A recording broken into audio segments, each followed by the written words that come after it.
Fala, galera, como é que vocês estão? Espero que bem, espero que felizes.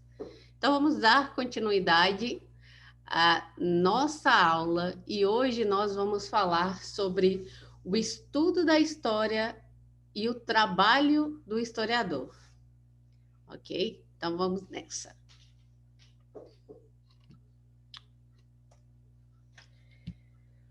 Bom, pessoal, como vocês podem acompanhar aí comigo, o historiador é o profissional responsável por analisar e interpretar o passado para entender o que ocorreu em determinado período da história e construir uma versão sobre o passado. Então, como assim? O, o historiador é aquele profissional que está encarregado por estudar, analisar, interpretar, pesquisar sobre os acontecimentos do passado e, e a relevância, a importância dele para os dias atuais, ok? Seguindo, para essa análise, o historiador utiliza as fontes históricas, que podem ser textos, imagens, objetos, relatos, filme, etc., que servem como vestígios do passado.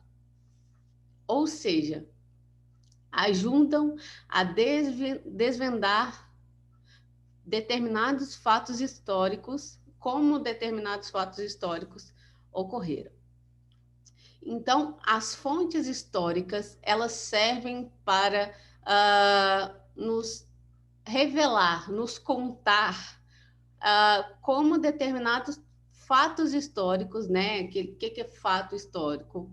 Em algum momento no passado, algo que aconteceu, né? Que é importante para nós. Então, esses fatos históricos, por exemplo, Primeira Guerra Mundial, Revolução Francesa, chegada do homem à América, fatos históricos, então, o que nos ajudam a revelar esses fatos históricos, né, são as fontes históricas. Por que esses fatos históricos são importantes, pessoal? Porque a maioria das coisas que nós estudamos na história aconteceram há muitos, muitos anos atrás. E nenhum historiador, que é o profissional que estuda esses fatos históricos, nenhum historiador estava lá presente. Não tem como nós entrarmos numa máquina do tempo, bem que eu queria, né? Aliás, se você pudesse entrar numa máquina do tempo, em que lugar na história você iria visitar? Já parou para pensar? Enfim, nós não temos uma máquina do tempo, infelizmente, né? Para poder visitar esses lugares históricos, esses fatos históricos, né? Esses acontecimentos. E nós também não podemos entrar na mente desses personagens históricos, né? Dessas pessoas que viveram essa história, para entender como eles pensavam, como eles agiam, como eles viam o mundo. Então, o trabalho do historiador é interpretar as fontes históricas. Por isso que as fontes são tão importantes, porque elas nos contam uma história, elas nos ajudam a imaginar, a entender o que aconteceu de fato no passado. E aí, seguindo com o nosso texto, a interpretação das fontes pode variar de acordo com o objeto do historiador, pois cada um pode analisá-lo com uma visão diferente e encontrar outras informações sobre o passado. Por isso, podemos dizer que a história é composta por verdades no plural, pois podem variar de acordo com o historiador e com o período em que a fonte foi analisada. Como assim? Eu falei para vocês que não é possível nós voltarmos lá no passado e também não é possível a gente entender como as pessoas pensavam, né? Entrar na mente das pessoas. Por isso, aqui nós falamos de verdades no plural, porque cada historiador vai pegar uma fonte, por exemplo,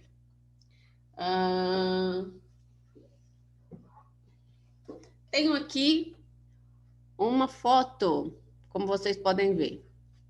é uma foto pessoal minha, é do passado, inclusive, perdão, tem eu pequenininha aí, ó, como vocês podem ver. Eu pego e olho essa foto, ainda que eu esteja lá. Eu era aqui, provavelmente eu tinha uns 2 anos nessa foto. Ainda que eu estivesse lá, eu não consigo lembrar ou pensar no que eu estava pensando lá. A única coisa que eu vejo nessa foto é que eu estava no colo da minha avó, do lado do meu tio e uma prima.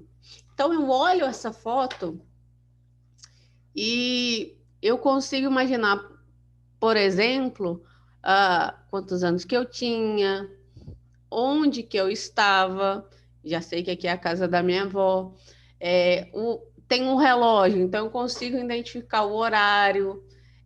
Como eu estava com meu tio, uma prima, eu consigo imaginar, entender, interpretar que era uma reunião familiar que nós estávamos vivendo. Então estava todo mundo reunido na casa da minha avó. Então o historiador ele faz isso, ele olha para a foto, ele olha para a fonte e tenta interpretar o que estava acontecendo. Só que eu estou aqui com uma visão de historiador, mas de repente vem outro historiador e interpreta outra coisa totalmente diferente do que eu falei para vocês, ou parcialmente diferente, ou parcialmente igual. De repente, um outro historiador falou assim: não era uma reunião familiar, era, não sei, uma festa na casa da minha avó.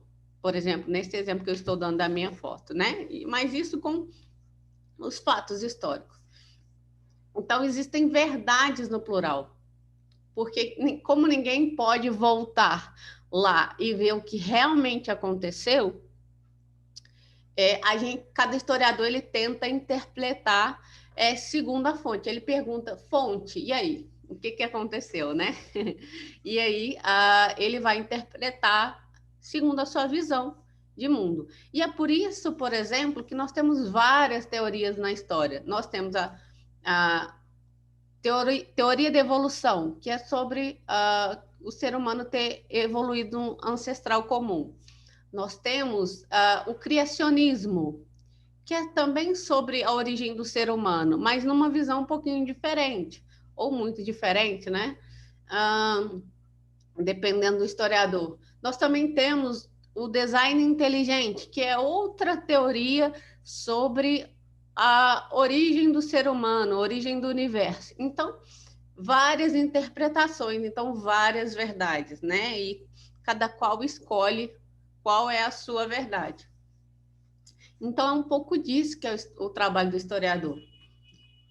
O trabalho do historiador, portanto, é constante, seguindo o texto aí, pois a visão sobre o passado pode ser novamente reinterpretada, de acordo com as questões e os problemas do presente, identificando as rupturas, que são mudanças, né? O que é ruptura? Uma coisa que a gente fazia no passado e hoje não se faz mais. Por exemplo, quando eu estudava, pessoal, caso vocês não acreditem, eu já fui do tamanho de vocês e eu também tinha que ir para a escola igual a vocês.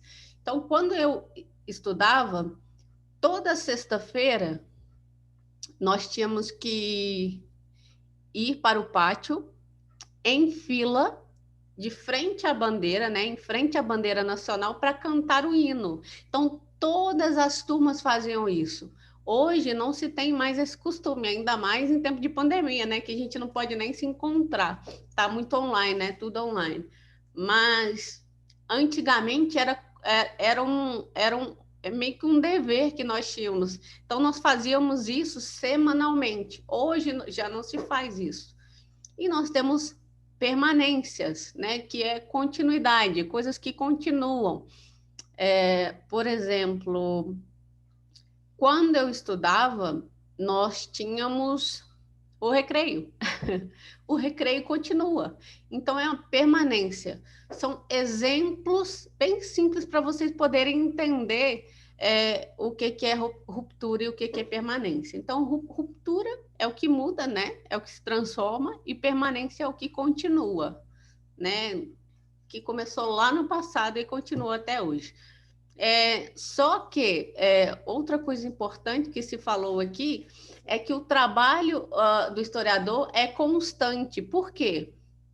Às vezes a gente acreditava numa coisa e era sempre assim, só que aí vem outro historiador, interpreta de uma outra maneira, e aí o passado ele é reinterpretado, né? Igual nós estudávamos. Antes, nós só tínhamos o criacionismo com relação à existência do mundo, à existência do ser humano. Lá no começo do século XIX veio Darwin e criou a teoria do evolucionismo. No final do século XIX, quase o século... Na verdade, século XX, lá no século XX veio os cientistas e criaram a teoria do design inteligente, que é justamente uma teoria que questiona o Darwin. Então, para vocês verem que a história está sempre tentando se reinventar, tentando se reinterpretar, e sempre convida mais pessoas para o debate, para discutir. Então, o nosso trabalho enquanto historiador ele é constante, né? Sempre dá para interpretar mais alguma coisa, buscar entender alguma verdade, né? E quem nos revelam essas verdades são as fontes, né? Nós não tiramos do nada. É preciso analisar as fontes e ser verdadeiro na tentativa de interpretar essas fontes. Por definição, o passado é aquilo que já passou, certo? Então, lá, o passado é o que, né, aconteceu lá atrás, já passou. Então, é impossível a gente voltar lá, né? Voltar e ver como as pessoas agiam. Então, o historiador só tem um conhecimento indireto do passado. Como assim indireto? Eu não estava lá, mas eu li o que aconteceu. Eu li um livro que me contava, então é indireto. Eu não estava lá, mas eu sei porque eu olhei a fonte. Então, ele tem um conhecimento indireto do passado por meio de vestígios da fonte. Existem vários tipos de vestígios, pessoal, que são fontes que podem ser escritas ou não escritas. Como fontes escritas, nós temos o exemplo de cartas, letras de música, livros, jornais, poesia, né? Manuscrito. Então, nós temos tudo que é escrito, né? Escrito, tá lá no seu caderninho escrito, é uma fonte histórica, ok? E também nós temos as fontes não escritas, que elas podem ser visuais, né? Tudo que você vê, tudo que você ouve, que são as fontes orais.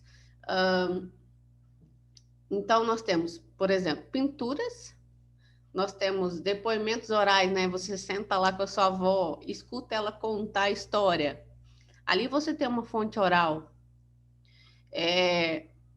Nós temos filmes são também com fontes visuais, fotografias, os documentos, na verdade, são escritos, né? Mas o que eu posso falar para vocês?